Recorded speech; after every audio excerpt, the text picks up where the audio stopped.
Welcome back to another edition of the Wrestling Renaissance. I am your host, MVP Shear123R88. This is another edition of the RSTS review series. Today we're going to be looking at Royal Rumble 2001. Now I know, as a show itself, it kind of seems weird that I'd be just reviewing a random WWE show at the start of 2001 when we're in 2011. But what I want to do in my next three reviews is cover what I think are the three best back-to-back-to-back WWE shows I've ever put on, and that would be Royal Rumble 2001, No Way Out 2001, and then WrestleMania 17. So in order to do that, we have to start with the weakest one. We have to start with Royal Rumble 2001. In short, Royal Rumble 2001 is a pretty good show. It's not the greatest show of all time. It's not, a show that I would want to watch necessarily over and over again.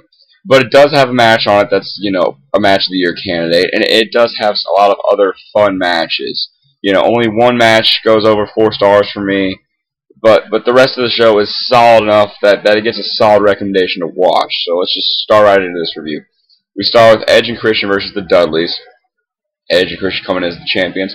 This match was pretty good. I mean, it had good crowd heat. It got the crowd excited, which is what an opener is supposed to do. It didn't overstay its welcome. It didn't go out there to be the best match on the card, which, an opener is not supposed to be the best match on the card. So it served its purpose there. It got the crowd hot. It gave us a feel-good moment with the Dudleys winning the titles, after, the storyline was Edge and Christian were going around giving them concussions, and then with concertos. But in this match, it backfired, and, the Dudleys hit 3D and won the titles. So it had a good story throughout. The crowd was really hot to see the Dudleys win.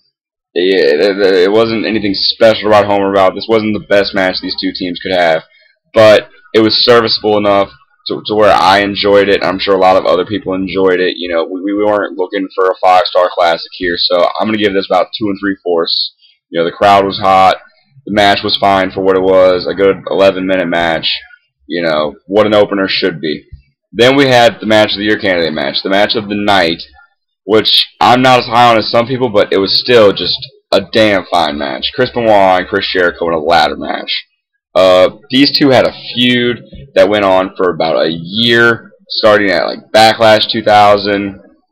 They had a singles match there. They had a submission match, I believe, at Judgment Day. They had a 2 out of 3 falls match, I believe, at SummerSlam.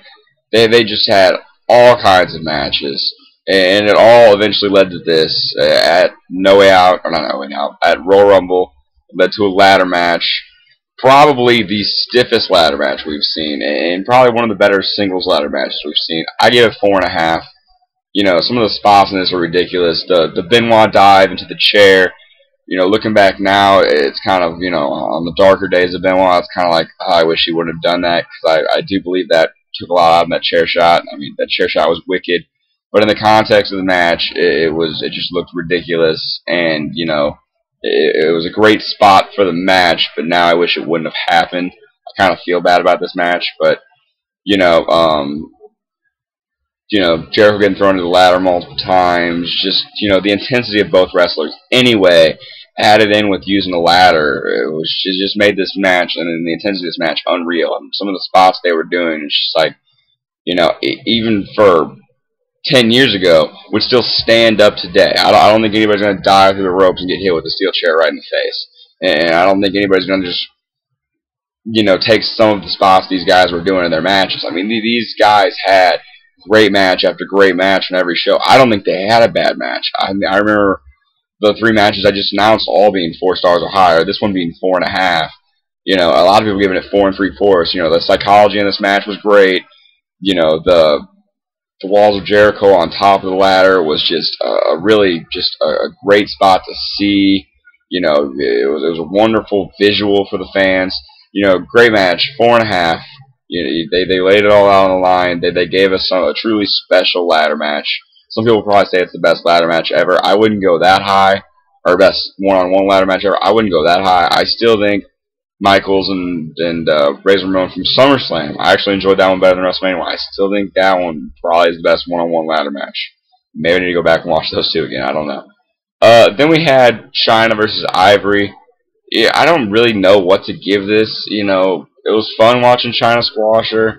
it was good from a storyline perspective, as in, Chyna just hurt her neck and was just coming back from that. And, she did, the springboard elbow into the corner and then kind of just fell over, like she retweaked her neck. They played it off like it was extremely serious. You had King getting in the ring.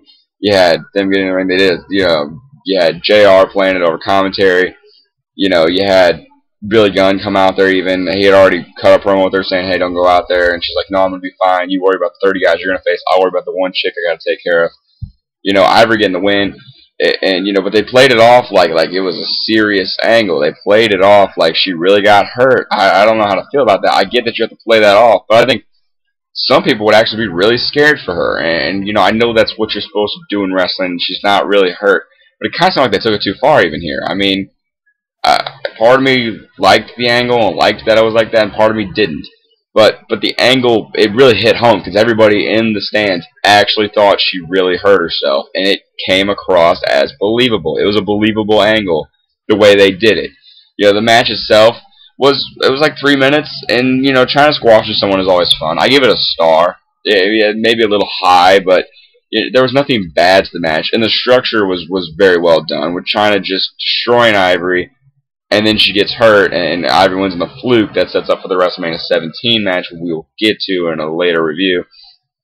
But, this match, it told a good story. A lot of these matches in these first 3 matches have told a really good story. That's what we had back then. They had good storylines. And the Attitude Era was crazy. As you'll see, there's a ton of run-ins in a lot of these matches and a lot of these shows we're going to cover.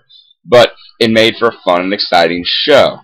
So, this one didn't have a run-in, but it had a good storyline to it. Now, speaking of run-ins, the next match we have Kurt Angle and Triple H.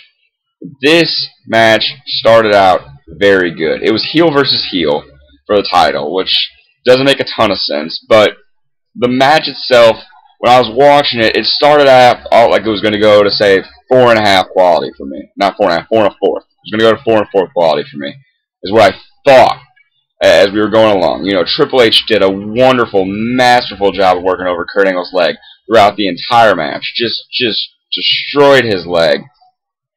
Then, Stephanie and Trish were a big part of this match. Trish in Kurt's corner, Stephanie in Triple H's corner. They have the whole McMahon thing, as, Trish Stratus is Mr. McMahon's friend, and Stephanie doesn't like it, and Stephanie thinks she's the top dog, or the top woman in WWE, and Trish doesn't agree. So, of course, they start brawling in the match when Trish tries to get in there because Triple H is holding on to the ropes as he's got Kurt Angle in the figure 4. He's trying to get more leverage, and Trish gets in there to stop him. Stephanie and Trish have a brawl for about 2 or 3 minutes, completely stopping the match in the ring. When this happened, I didn't really know. It starts getting into craziness on, do you actually like that? Do you enjoy that? Does that take away from the match? That part I don't think took away from the match. I actually enjoyed that. McMahon came out there, had to pull them both apart. It was good. It was good. It kept the storyline going. I guess you could say it affected the match, but Kurt Angle needed something to heal after he had all that leg damage, or none of this stuff would have been believable. So, they both get carried to the back by McMahon. They fight all the way up the entranceway. Triple H completely stops, takes him out of the figure 4, and starts staring at him. Gives Kurt enough time to recover, small packages, and the match continues. It continues until Stone Cold comes out there and just beats the crap out of Triple H. I didn't like this. I liked it in the sense that Triple H and Stone Cold are feuding, so it made sense. I didn't like it in the fact that it looks like Triple H should have soundly beat Kurt Angle in this match. The only reason he didn't twice was because Stephanie and Trish came out there and stopped him, working over his leg. And then Stone Cold came out there and, just beat the crap out of him. So it made him look like he wasn't, like Kurt Angle wasn't fit enough to carry the title. It's kind of like Miz, barely beating Jerry Lawler in a TLC match because Michael Cole has to come out there and grab Jerry Lawler. That's kind of what it reminded me of. It was still a great match in its own right, but those little things brought it down. I'm going to give it 3 3/4. It was still a good match. It was a good attitude match. It kind of reminded me like of a miniature version of, say, Triple H and Rock from Backlash 2000 with just a whole bunch of crazy stuff going on, allowing Kurt Angle to keep the title. That's what I'm going to give that. 3 3/4. Good stuff. Then we get down to the Royal Rumble of 2001. This is the Royal Rumble, probably most notable for Stone Cold overcoming the odds and winning, and Kane eliminating 12 people. You know, there was also Drew Carey was in this match. You know, he didn't last very long. It was kind of a stupid thing. Like Drew Carey was trying to impress Trish Stratus, so he came in there, and then Kane almost destroyed him, but Drew Carey eliminated himself when Raven came out there. I think this was the first Royal Rumble with a whole bunch of hardcore weapons used. You know, where the hardcore wrestlers brought in weapons. I think that's the first one that was done. I don't think that had. I'm pretty sure that didn't happen in 2000 or 99 or any of the other ones. But you know, this match, it had a lot of good moments, good epic moments. Maybe not epic moments, moments that you would remember from it. You know, Big Show came out there and chokeslam Rock through one of the announce tables to try to take him out after he got eliminated by The Rock. You know, Undertaker and Kane just destroying everybody and working as a unit. Triple H coming out there and destroying Stone Cold Steve Austin. You know, just bloodying him and trying to beat him up for what he did. You know, for costing him the WWE title. You know, so and then Stone Cold, you know, overcoming the Monster Kane, who had eliminated 12 people. So it had a lot of good stuff going in it. And it set up a lot of stories, you know, it set up like, you know, the Rock Big Show story, which led into who was going to face Kurt Angle in No Way Out, which also led into the No Way Out match. And then Big Show just kind of went off to be hardcore champion at WrestleMania. But it led into No Way Out's big match of Stone Cold and Triple H, 2 out of 3 falls, 3 stages of hell, which it was just a fantastic match, which I'm going to review here in a second. You know, it led into, you know, the Brothers of Destruction becoming a tag team. It led into, you know, we're eventually planted the seeds for Stone Cold versus The Rock as they faced off in the Royal Rumble. You know, they got, you know, across the thing and they were staring at each other and they just went at it. So, you know, 3 3/4. It had a lot of boring parts. It wasn't the best Royal Rumble I've ever seen. You know, I think that would be 2004, 2005. I enjoyed both of those more than I enjoyed this one. But, yeah, it was still a serviceable match. It wasn't as boring as the 2001, I'll give it that. You know, it had some high spots. It had a lot of fun stuff in it. The hardcore part was fun. You know, the last part of the match was pretty fun, too. You know, the crowd was hot the entire time. And the storyline advancement that it did was really good. So, yeah, I give that 3 3/4. The show as a whole, you know, when it comes down to the show as a whole, what would I give it as a rating?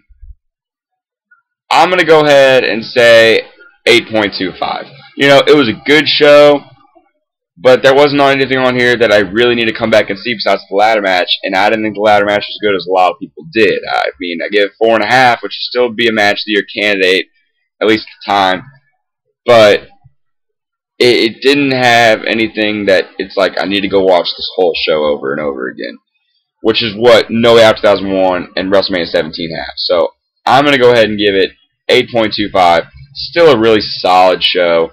You know, there's still 3 matches you should check out if you get the chance.